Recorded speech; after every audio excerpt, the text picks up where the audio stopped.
Hi everyone, Lieutenant Colonel Ogden again here with Sergeant Major Maynard. What we're going to do now is talk to you a little bit about the way ahead for the battalion, the state of the battalion. We gave the soldiers a briefing not too long ago, but now we want to make sure that family members, you have all the information that we've put out. But I first want to talk about sort of what we've seen in the past since we've been here. It's been going on about 7 months now that we've arrived, and we've seen a lot of good things going on in the battalion. The priorities we had coming in back in June all the way up to now really were assessing the battalion, taking a look at what was going well, what needed a lot of work, and where we could make change. And really that's what Sergeant Major and I have been doing up to this point, and very happy with what we've seen. The life cycle obviously is a big issue that was on the minds of you and the soldiers when we came in.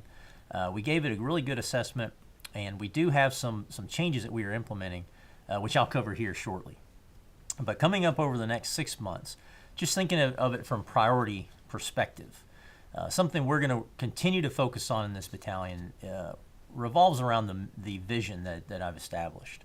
And really, for those of you that may be aware of it, it revolves around 3 different items. First is the guiding principles, which is ensuring that soldiers and family members, for the most part, are in an environment where Army values are present and we're developing soldiers and leaders of character.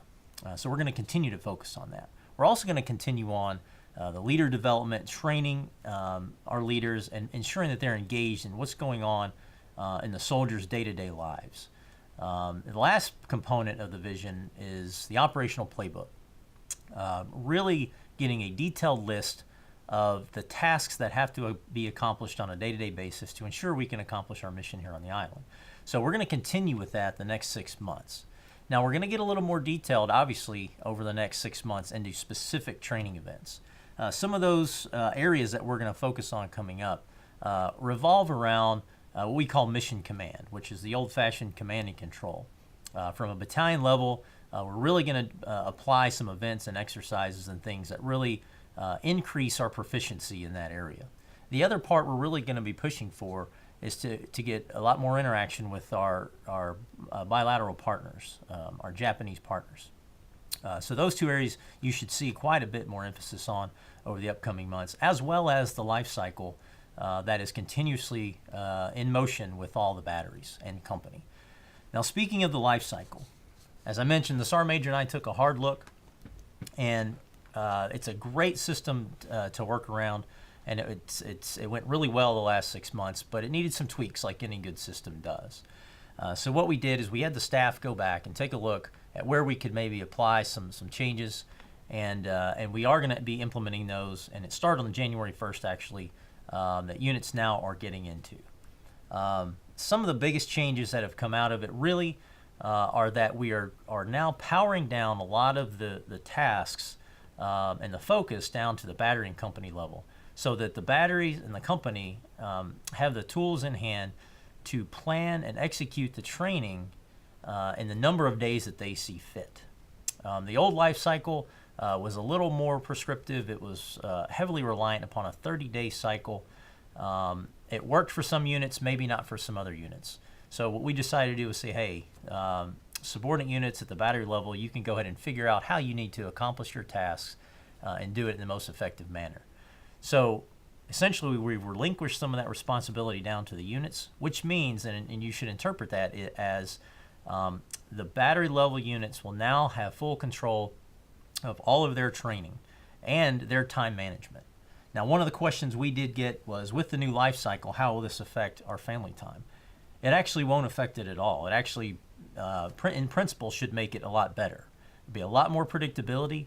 The units down at their level should be able to plan and execute that training and be able to get people home on time, soldiers home on time, when the schedule says that they should be home.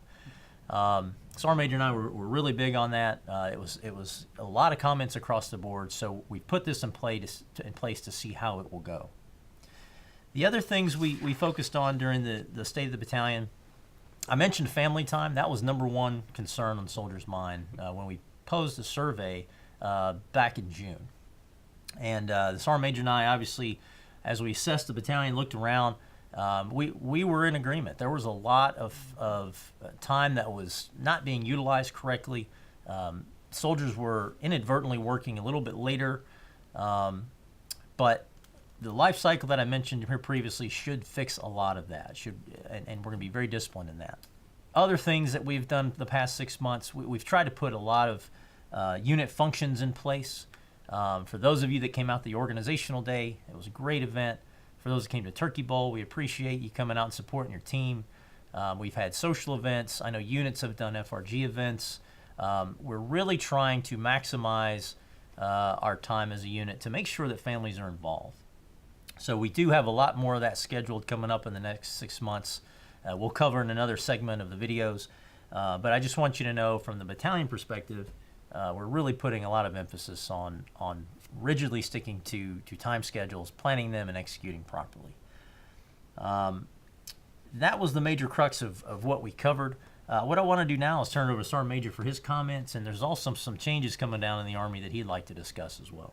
Sergeant Major. Yeah, thanks, sir. You know, we've had some questions, and of course there's always a lot of concern. Soldiers want to know about sticking around because they know the Army's downsizing. And so it's always a concern to know whether am I going to be allowed to stay in, and what's it going to take for me to be able to stick around. And I'll tell you right now, within the Army and within the Snake Eyes family, sir, we always have room for the best. You know, for those that are going to excel and put forth 100% effort, there is always room for those folks in the military. So really, I mean, you're in control of your own destiny. You know, all we'd ask is that you go out there and put forth 100% effort. And I tell you, one of the things that we're really lucky in, sir, is that ballistic missile defense and air defense, it's a growth industry, and it's one of the few branches in the Army that is not downsizing, but it's actually increasing in strength. And so we will continue to grow more positions within air defense, which means that upward mobility and progression in the ranks will be there. And again, for those who want to give that extra effort and excel, then you'll have no problem seeing promotions in your future and moving up and be able to make a difference. You know, in some of our support MOSs that we have, which we couldn't do our job without, obviously. Now, some of those folks, you know, some of their force structure is downsizing some. But again, for those people who are in the top of their field, we're not going to be looking to change them or to ask them to transition out. And so, but a way that you can protect yourself, you know, is to make sure that you're educating yourself with some civilian education. You know, you've taken the ASVAB test to make sure you have a good GT score, so that maybe if the opportunity does come up for you to change your job, you know, or to pursue something that you'd like to do something a little bit different, then that opportunity's there. So there'll be a lot of opportunities for you to maybe change what you're doing if you'd like, you know, and if you want to stick around and do what you're doing there, you'll be able to do that also. But with the downsizing and with our recruiting mission declining, one thing that you do have to understand is that before you had a lot of options.